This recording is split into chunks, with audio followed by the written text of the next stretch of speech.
La tercera gran etapa del estoicismo se da en torno a la cultura romana, siempre con esa influencia notable de lo helénico, pero en el contexto romano. Tenemos como grandes pensadores de esta época a Séneca, Musonio Rufo, de quien no tenemos prácticamente textos, Epicteto y Marco Aurelio. Todos personajes relacionados íntimamente con Roma, o si no, por lo menos con las escuelas romanas, o con la característica del imperio. No se puede decir que se trate de una filosofía que asume las condiciones del imperio, pero venía muy bien. ¿Por qué? Porque es un pensamiento que dispone a las personas de una manera distinta, porque se vuelven mucho más intimistas y se despreocupan por los alcances que podría tener en términos políticos o en términos de intereses científicos y ese tipo de cosas. De hecho, esta filosofía parece alejarse de ese asunto. Ya ustedes han escuchado la lección de la profesora Vargas sobre Séneca. Yo quiero aprovechar esa lección para ahondar en un par de cosas antes de entrar en el estudio de Epicteto y luego de algunas cosas de Marco Aurelio. Primeros puntos fundamentales. En realidad, la época que estamos viendo, que es el siglo I y II después de Cristo, es una época en la que no hay grandes novedades filosóficas, pero hay un reacomodo de sus fuerzas. Y por lo menos con los estoicos romanos tenemos una enorme ventaja. Hay un realce de la escritura filosófica. Y esa escritura va a ser fundamental, va a ser muy leída, va a ser transmitida por generaciones y sobre todo va a llegar hasta nosotros. De estos estoicos, a diferencia de los anteriores, ya tenemos textos. Aquí sí podemos decir que la obra de Séneca no es que esté completa, pero muy buena parte de ella llegó al presente.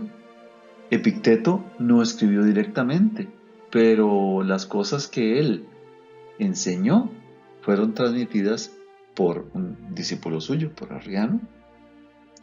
Y después el libro de Marco Aurelio es un texto que ustedes pueden ver completo.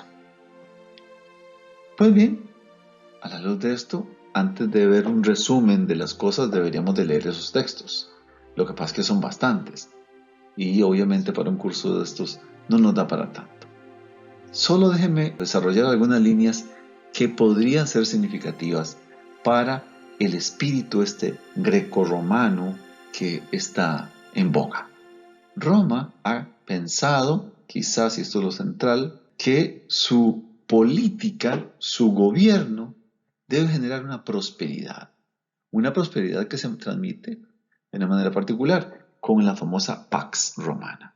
Esto supone que hay un centro de poder, pero luego hay un reconocimiento de las diferencias. Esto es central, pero lo más curioso es que filosóficamente ellos aceptan casi cualquier cosa, pero sobre todo aquello que se centre en lo que el helenismo nos ofreció, que es el intimismo. Y sobre todo ese particular interés por la ética, que casi se vuelve exclusivo. Séneca tiene un texto muy interesante sobre las cuestiones naturales, pero sus textos en su mayoría son de naturaleza ética.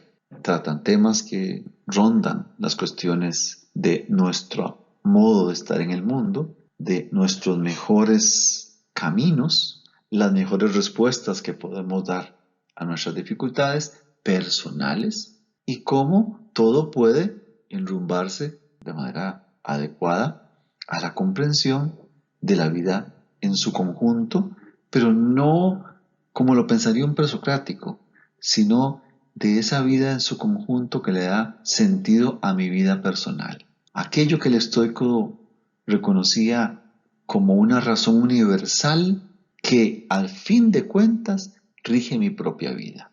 Una de las cosas centrales, por supuesto, entonces en correspondencia con esto, es vivir procurando ser virtuoso. Y para ser virtuoso no se trata de ir a comprarlo a la esquina.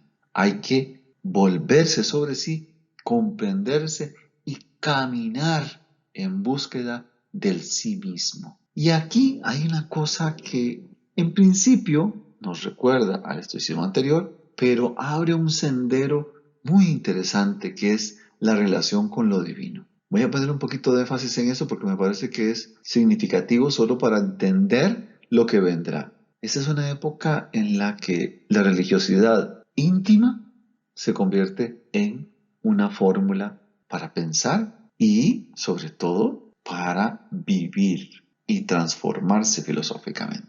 Hay un aprecio muy significativo a esta idea de que, ven el texto final, el hombre debe estar siempre más que resignado, dispuesto y alegre a la voluntad divina. ¿Cuál es la voluntad divina? Sin duda, la voluntad de la naturaleza. Pero esa disposición tiene un aire religioso que implica básicamente una disposición en todos y cada uno de los acontecimientos de nuestra vida a racionalizar en ese sentido de unidad, de armonización con la naturaleza toda y además de armonización mía, personal, sistematizando lo que valgo yo, lo que significo yo. En correspondencia con eso, entonces vamos a suponer una cosa fundamental. La filosofía nos sirve como una suerte de religión que nos acerca a grandes metas y nos permite alcanzar la sotería, la salvación. Tiene un pensamiento, por eso, soteriológico esta época. ¿Qué significa eso? Bueno, básicamente empezar a acercarnos más a las deidades, abrirnos en la bondad y empezar a acercarnos a algunas fórmulas que van a ser luego retomadas por el cristianismo, pero que en este momento evidentemente no son cristianas. La noción esta de amor al prójimo, de perdón, de ser fraternos, esas son tesis estoicas muy fuertes, incluso más claras en el estoicismo quizás que en el cristianismo. Lo que pasa es que los cristianos se volvieron estoicos en muchos sentidos. Nosotros queremos salvar, acercarnos a lo sobrenatural, ir al más allá. ¿Cómo se hace? ¿Cómo se logra? Bueno, buscando ser plenamente libre, vivir serenamente, desligado de lo terrenal, a sabiendas de que el cuerpo no da para tanto y el énfasis debe estar en el alma. Igual, el mundo se nos desvanece, en cambio, la naturaleza divina no. Entonces, por ahí, quizás, por eso es que la vida se vuelve una suerte de camino preparatorio para morir.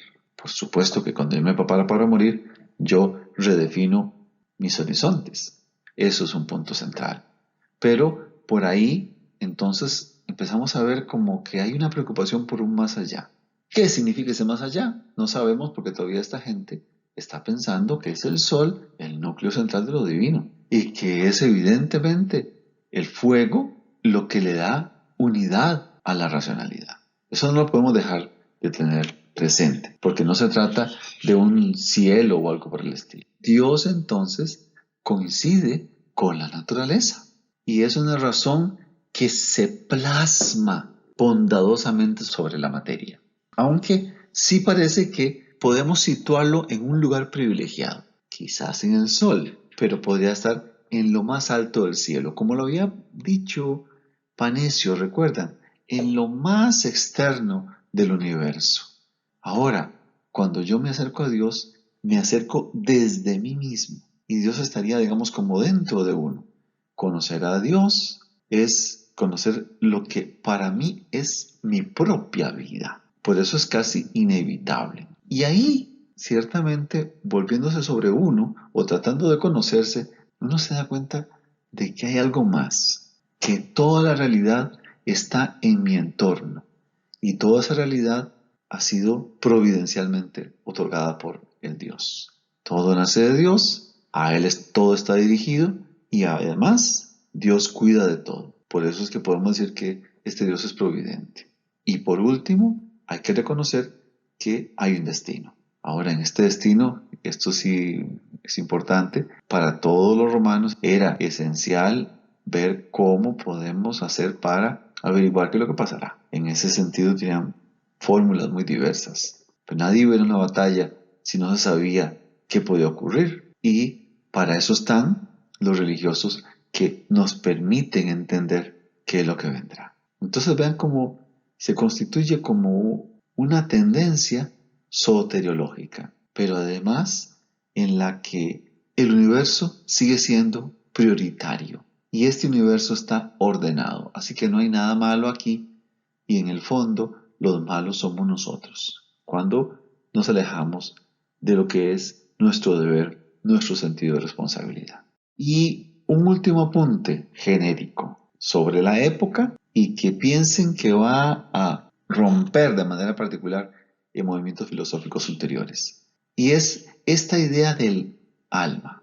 Fíjense, aquí parece renovado el platonismo. Se concibe una clara distinción entre materia y logos, materia y razón. El cuerpo es una cárcel para el alma y el alma sin duda somos nosotros. Aunque eso se puede ver en muchos textos con bastante claridad, no crean que es que el alma es una pureza ya lejana y no material. No, ella es material, pero ella viene del alma universal, que es la que gobierna en última instancia el Dios. Y ella, en principio, es inmortal, solo que no sabemos exactamente si reencarnará o se trasladará a lo más alto, pero lo cierto es que su más importante horizonte está precisamente en la expectativa que tiene siempre de buscar a lo divino. Y ahí aparece un personaje que es importante, que es la noción esta de conciencia. Es un personaje nuevo para nosotros. ¿Qué significa esta conciencia? Bueno, parece ser un núcleo del alma que viene de ese Dios, de ese eterno que rige lo nuestro y que se muestra como una fuerza que nos mueve y nos conmueve a perseguir la bondad, a ser moralmente intachables. Y por eso hay que tratar de cuidar de esa conciencia y aprender desde ella qué es bueno y qué es malo. Y ahí mismo en la conciencia usted puede estar atento a leer lo que acontece para saber cuándo es un delito, cuándo no está bien, cuándo lo que llamamos una suerte de error o un pecado, como le dicen algunos. Y ahí mismo somos castigados, desde ya. Entonces hay en esta noción de alma una especie de espiritualismo como el que casi todos conocemos por la tradición religiosa que tenemos en este país. El materialismo no es que sea rechazado radicalmente porque la materia es parte de lo que define la propia alma, pero el punto es que trasciende, no es meramente la materia la clave. ¿Por qué? Porque, repito, si la materia la pensamos como el cuerpo, entonces esta alma sí toma distancia respecto de esa. Una persona sabia es una persona que alcanza ese nivel de liberación, si se quiere, como de escape. No es que me voy de este mundo, lo que significa básicamente es que me acerco a lo sobrenatural que hay acá. Y entonces me desapego de un montón de cosas. Primera cosa fundamental, de mis emociones. Las emociones pueden estar ahí, pero tengo que controlarlas totalmente. Y la otra cosa, que siempre nos genera mucho problema, y es tener cosas, tener riquezas. Esos bienes no tienen la importancia que nosotros le damos. Y por eso estamos llamados a trascenderlos, ir mucho más allá de ellos y centrarnos sobre lo más importante de nuestra vida. Ya han podido oír lo que fue el pensamiento de Séneca, por lo menos en sus rasgos generales. Séneca era un personaje de primera importancia en la política romana. Ahora hablemos de Epicteto. Fíjese que este hombre era de Hierápolis. Vean ahí más o menos el periodo en que vivió. Bien alcanzado el siglo I y llegando al año 135 por lo menos del siglo II. Este, según toda la tradición, fue esclavo y fue liberado por su dueño de una manera muy particular, porque parece que el dueño de este lo estaba castigando alguna vez y en ese castigo se dio cuenta de que era imposible estar por encima de la libertad de Epicteto. La historia es así, en síntesis. Fíjese que se supone que él estaba haciendo alguna tarea típica de esclavo y su dueño le regañó por alguna cosa que no hizo bien o por lo que fuera. Le llama la atención y él se queda muy tranquilo diciéndole está bien. Pero el otro estaba muy enojado y entonces se supone que le tomó de una pierna y le empezó a doblar la pierna. Y Epicteto, como un apático radical, le dijo simplemente, mire, si sigue haciendo eso, se puede quebrar. El resultado fue que efectivamente, de la cólera que le dio, le quebró la pierna. Epicteto era el cojo, es el filósofo cojo, que sepamos el único filósofo cojo importante de la historia. Muchos han sufrido cojera, pero al final de su vida. Pero este era cojo, porque eso le pasó de jovencito. Y lo cierto es que, fíjese, después el dueño de Epicteto se dio cuenta de que era imposible que este fuera un esclavo. Porque después de que le quebró la pierna, Epicteto nada más le dijo, ve, yo le dije que se iba a quebrar y ahora yo no le voy a poder servir igual. Conclusión, el dueño le permitió alejarse, lo liberó y Epicteto, que posiblemente ya había empezado a aprender un poco de estas cosas, se terminó de formar con Musonio Rufo. Él enseña filosofía, una filosofía muy liberadora, muy lejana a lo que marcaba muchos de los filósofos de su época. Dice una anécdota por ahí que Musonio le propuso a Vespasiano, quien era el emperador en ese momento, que expulsara a los filósofos, porque eso en el año 71, porque eran arrogantes, porque no estaban haciendo filosofía. Y efectivamente así fue. Y dicen que solo Musonio quedó en la ciudad de Roma. Bueno, lo cierto es que Epicteto se forma con él. Y Epicteto empieza a enseñar filosofía desde el año 90 en Roma hasta que aparecen esos edictos tan particulares de los emperadores y es expulsado por Domiciano en el año 94 porque no se podía permitir ya más filosofía en esta ciudad. Entonces se traslada a Grecia, a esta ciudad que se llama Nicópolis, y ahí termina sus días. De él sabemos lo que cuenta básicamente Arriano, que fue su discípulo. Y vean lo que dice. Solo algunos detalles de la vida de él merece la pena los estudios de Arriano. Era asceta, y eso quiere decir que era totalmente frugal. No tenía mujer, no tenía familia, vivía sin comodidades. Incluso era tan pobre que su casa no tenía ni siquiera puertas. ¿Y para qué los iba a tener si no tenía nada? Pero lo que sí tenía era una enorme sabiduría, pero una sabiduría distinta de la que podría uno suponer de una persona que sabe muchas cosas, porque su sabiduría estaba relacionada con su capacidad de hacer realidad lo que pensaba. ¿Recuerden la anécdota de la pierna quebrada? Bueno, eso llévenlo a todos los niveles. Este es un virtuoso por excelencia. Entonces el punto es cómo aplicar la sabiduría en cada elemento de la vida cotidiana. Y es precisamente la práctica la que puede verificar si usted sabe, si usted es realmente una persona sabia. Entonces es ahí, en lo cotidiano, donde se muestra la eficacia del pensamiento. De él se tiene un manual en Quiridión, al manual de Epicteto, que ustedes lo pueden leer, porque yo creo que lo subimos a mediación virtual, y que es un texto muy, muy reconocido, fue muy apreciado incluso por cristianos, pese a que este evidentemente no es cristiano.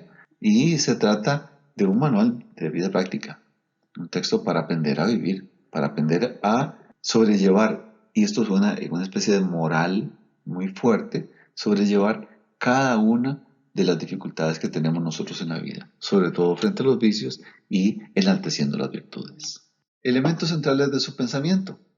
Bueno, yo les había dicho que el Dios es un tema central. Aquí tenemos una visión de lo divino como un puntal del pensar. El Señor es parte del cosmos, está acá, pero de ese Señor, que es el Dios, nosotros somos una parte suya. Y esa parte que constituye cada uno de nosotros debería saber que ese es su destino. Y un filósofo, a propósito del destino, no es más que un espía. Es uno que puede contar qué es lo que ocurre. Ahora, el punto central es esto. Nosotros somos personas que debemos tener dignidad. Y tener dignidad significa que tenemos una primacía en el orden natural. Fíjese que el concepto de dignidad humana procede de los estoicos. Incluso la visión esa de que Dios está en todo, eso es un tema puramente estoico. ¿Por qué? Es evidente. El estoico piensa que en cada acontecimiento debe estar lo divino, pero que además soy yo el que hace que eso realmente tenga sentido. ¿Y cómo se hace? Pues siendo una persona hermana de los demás, que se hace uno con la persona que tiene al lado, con el llamado prójimo. Y principios fundamentales para nosotros deberían ser vivir conforme con la naturaleza y conforme con la razón. Pero esa naturaleza y esa razón, que son de carácter universal, se plasman en todas y cada una de las acciones particulares que nosotros debemos cumplir. Y ahí tiene mucho sentido este asunto de que Epicteto fuera un esclavo, porque el núcleo central es liberarse. Y eso significa que todo empieza a depender de nosotros y no nosotros de lo demás. Entonces, empecemos a quitar cosas que son inferiores o que no tienen valor. Y ahí tienen una listita.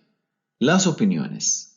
Usted no tiene por qué creer todo lo que usted piensa, ni lo que se le ocurre, excepto cuando estamos bien dirigidos desde el punto de vista de la realidad. Y estamos hablando desde la racionalidad celeste, la racionalidad cósmica. Hay que liberarse de los deseos, de las inclinaciones, de aquello de sentir rechazo hacia otros y quedarnos con lo verdaderamente nuestro. No merece la pena tener fama, riqueza, prestigio, todas las cosas que no somos nosotros, que dependen de otros. Esas no son importantes. Entonces, una persona realmente libre no es aquella persona que tenga mucha plata o que tenga muchos esclavos. No, esa es una persona hiperdependiente. Y entonces tenemos que supeditarnos a lo nuestro, porque las cosas que no dependen de nosotros seguramente las perderemos. Y por supuesto, no son realmente ajenas. Vean el textito que está abajo. ¿Quieres dejar de pertenecer al número de los esclavos?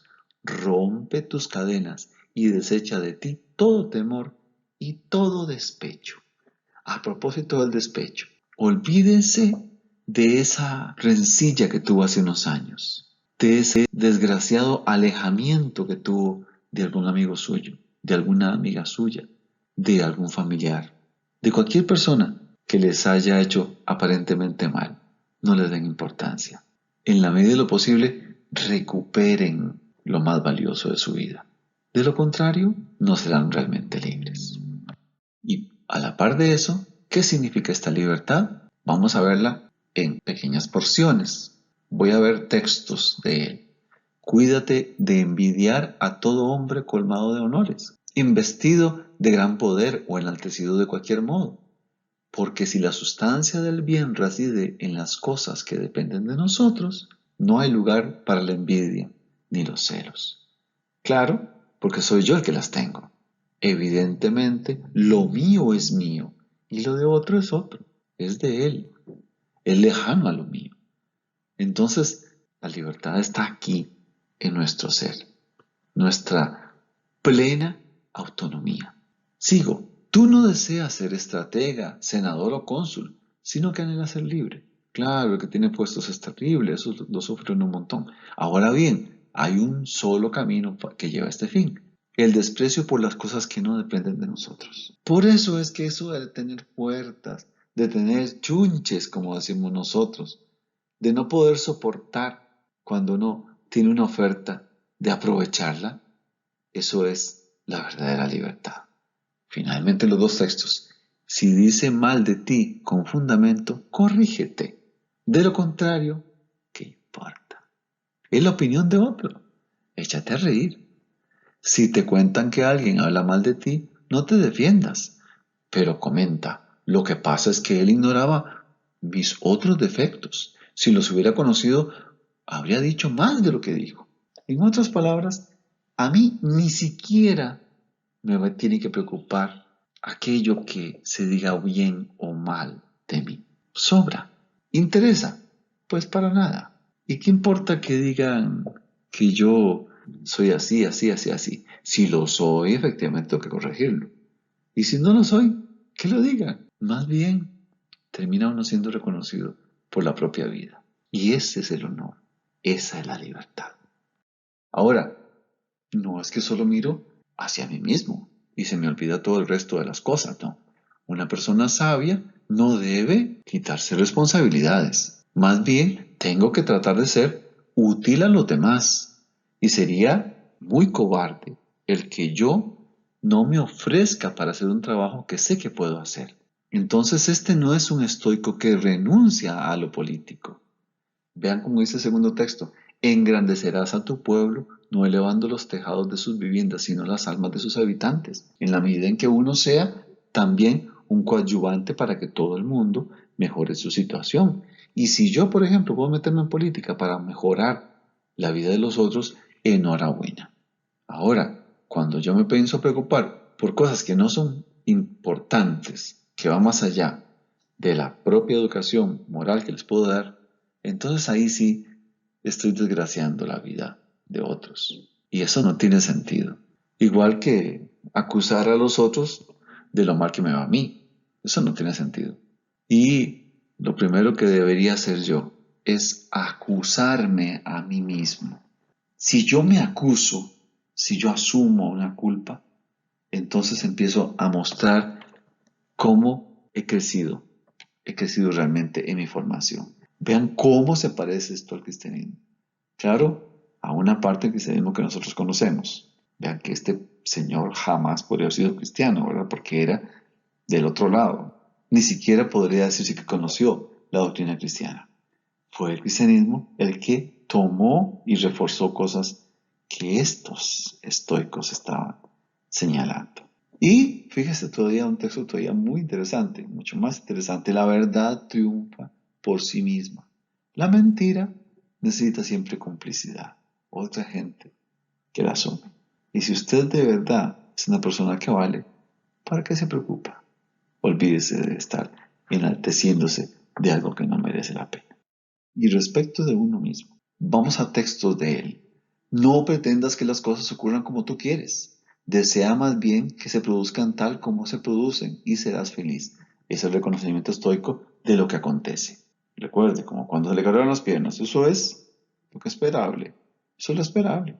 Ese es el destino. Y ahí yo no tengo que sentarme a llorar porque eso es el destino, es así. No, no, no, no. Lo que tengo es que comprender y de qué manera puedo vivir pese a eso, que a lo mejor me puede generar múltiples problemas. Y entonces lo que tengo que hacer es adecuarme, acostumbrarme a vivir bajo las condiciones de que me ha tocado. Y por eso yo no tengo que envidiar otras vidas, menos si esas vidas no son realmente afortunadas. En ese sentido, yo estoy llamado a enriquecer mi propia vida. Y a ese propósito, ven esta frase final, que es por demás significativa.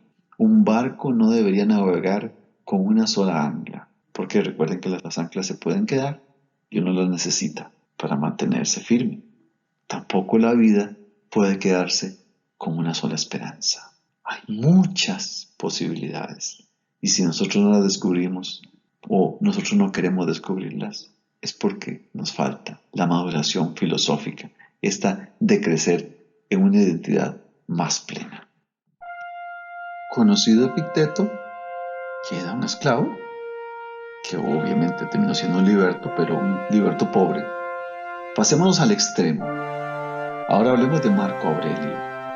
Marco Aurelio es uno de los más importantes emperadores romanos de la historia. Aquí tienen el periodo en que vivió. Él era de los Antoninos. Este hombre venía de una familia que sin duda era llamada a gobernar. Aurelio significa dorado.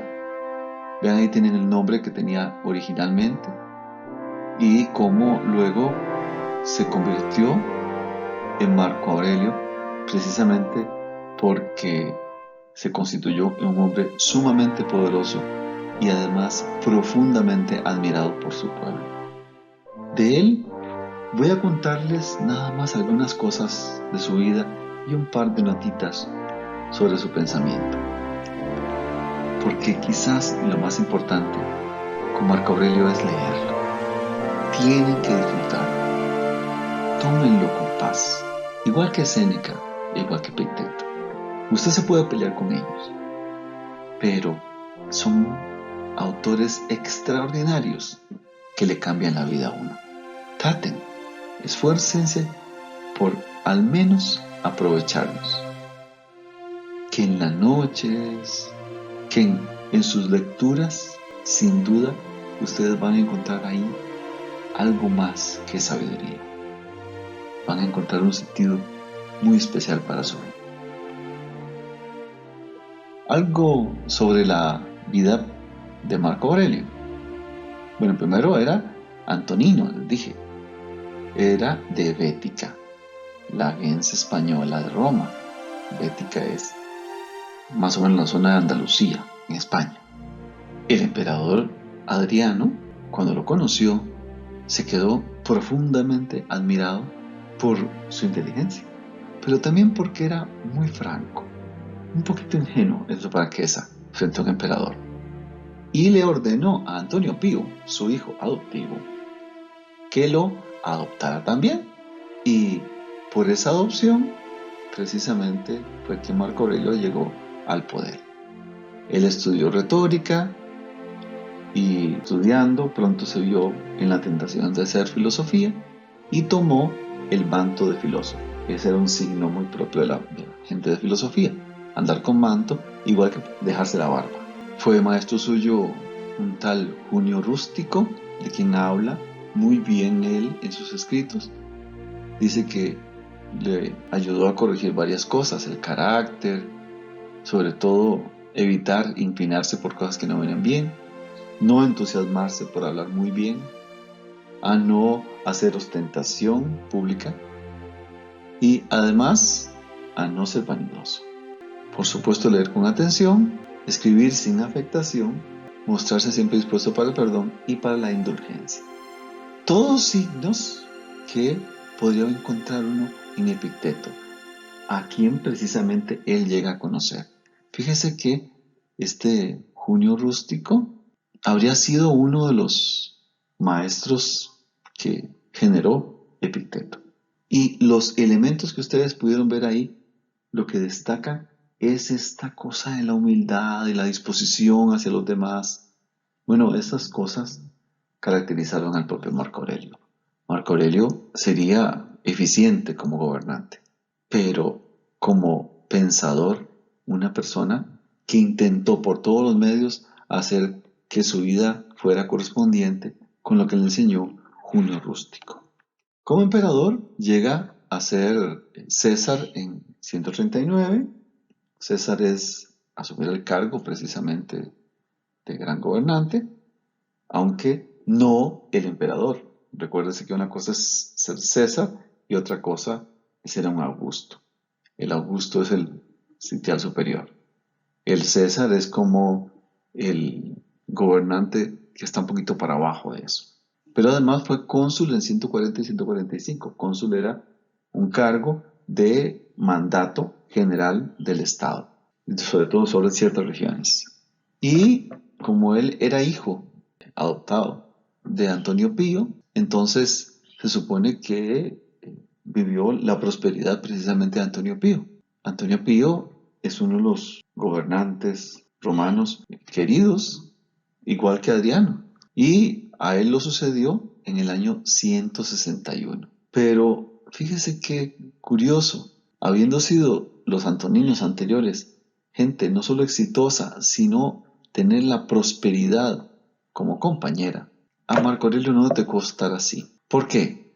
Porque le empezaron a caer invasiones de los del norte, de los teutones, habían revueltas populares y se dieron varias epidemias, pero una de manera particular, que mató a miles de personas. Bueno, en sus 19 años como emperador, no obstante, fue eficaz. Fue muy realista como gobernante y como persona, que era lo central en su vida, fue una persona realmente filósofa, modesto, conciliador, indulgente, generoso, una persona dada a los demás, lo cual es extraordinario en un emperador.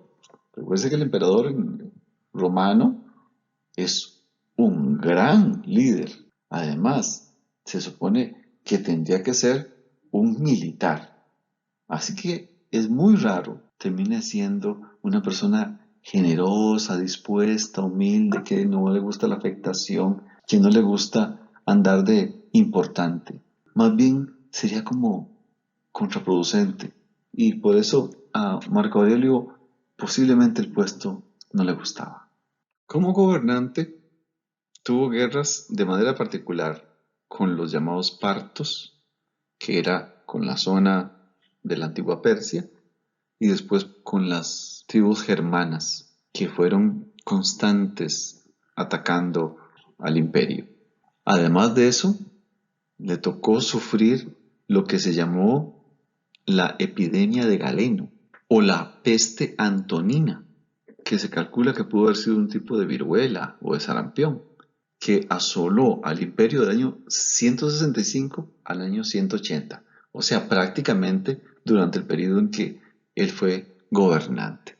Fíjese qué curiosidad, pese a que es muy admirado luego por la tradición cristiana, sin embargo, él tuvo una posición de frente a los cristianos bastante fuerte, aunque no los persiguió de manera particular, sí reprimió las manifestaciones de fe y castigaba porque no hacían esos cristianos el culto de la religión ancestral, que era la que obviamente era la religión del imperio. En general, no se puede decir que Marco Aurelio fuese un gran perseguidor de cristianos, pero lo que sí es cierto es que trató de contener, porque eran muy extremos en ese asunto de estar enseñando su evangelio y en las prácticas rituales que eran muy insistentes, como hasta ahora.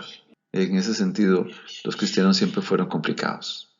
Como gobernante, veamos algunas de sus características. Primero, tal vez las más positivas, y es que trató de mejorar en la medida de lo posible la condición de los esclavos. Ya saben, había tenido como maestro a un discípulo de Epicteto.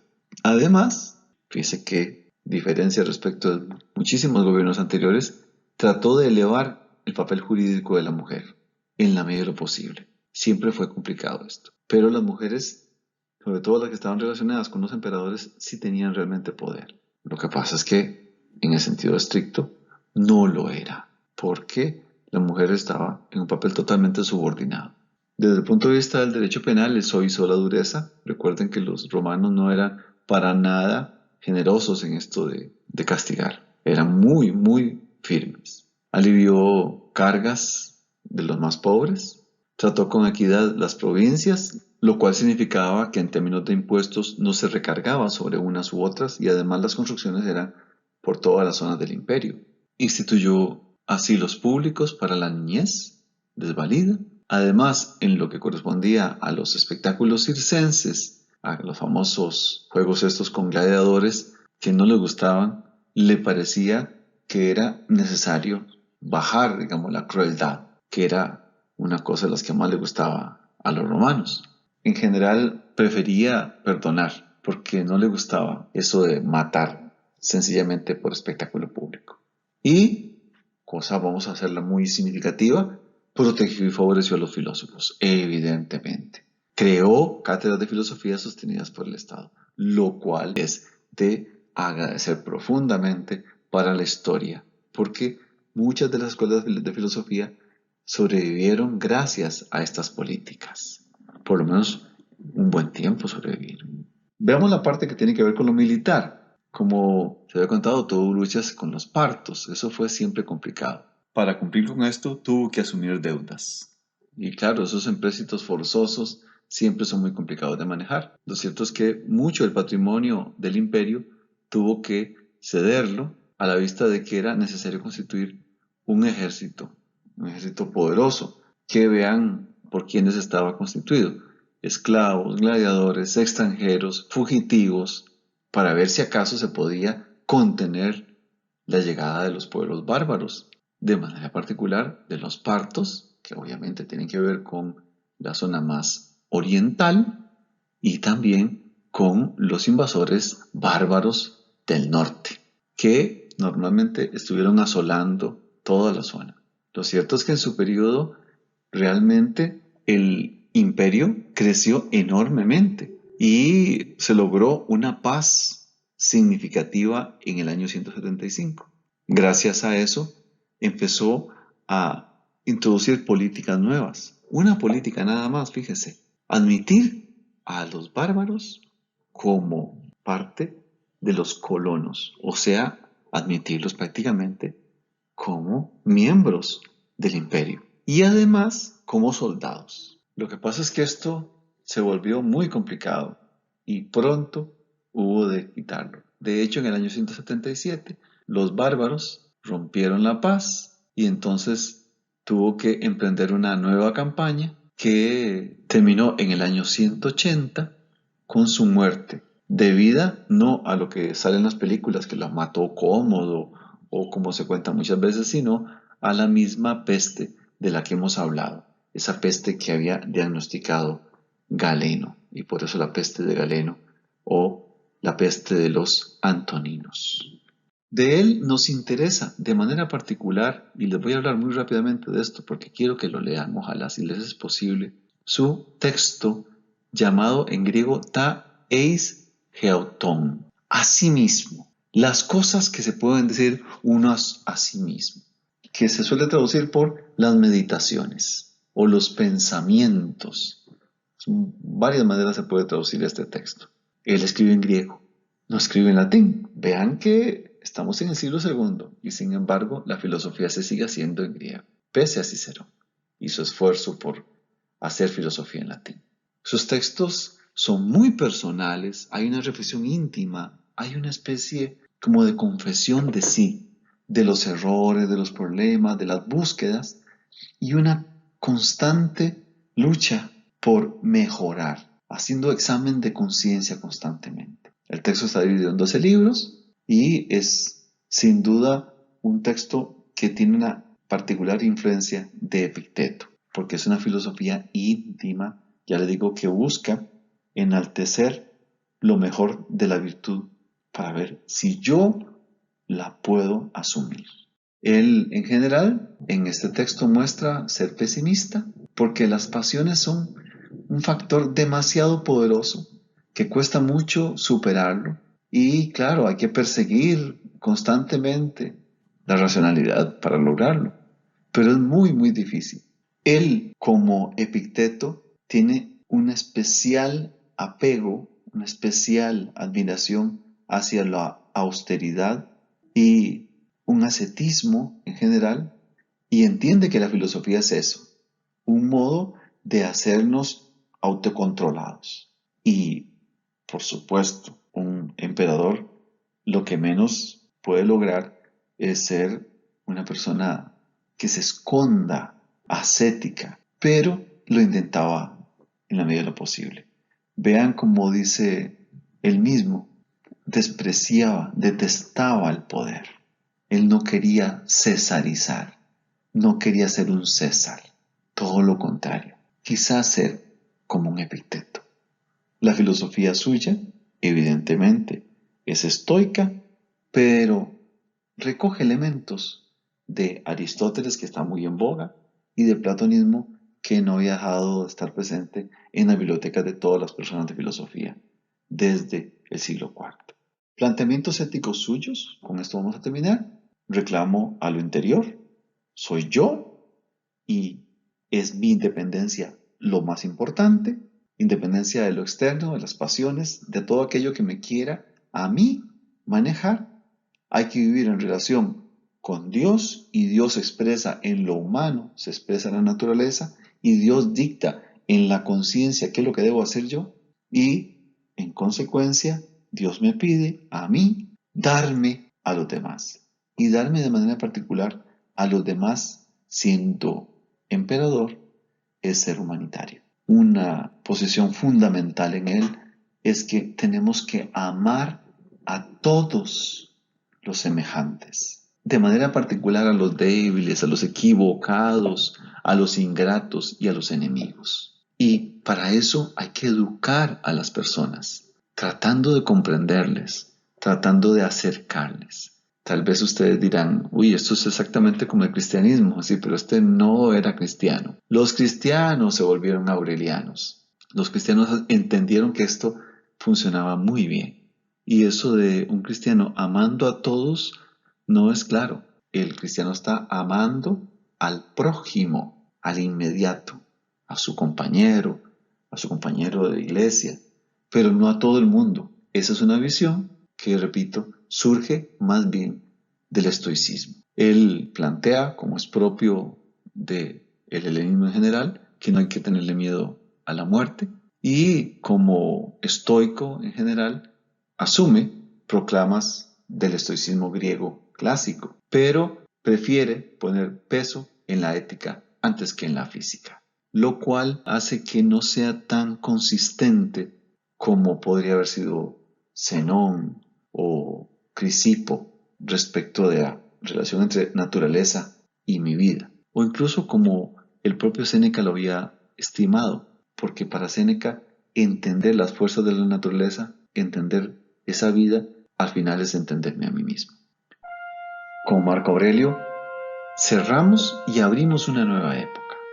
Cerramos la visión esta del estoicismo, que va a tener múltiples seguidores, y abrimos esta perspectiva tan universalista y tan abierta a lo que podríamos denominar humanismo.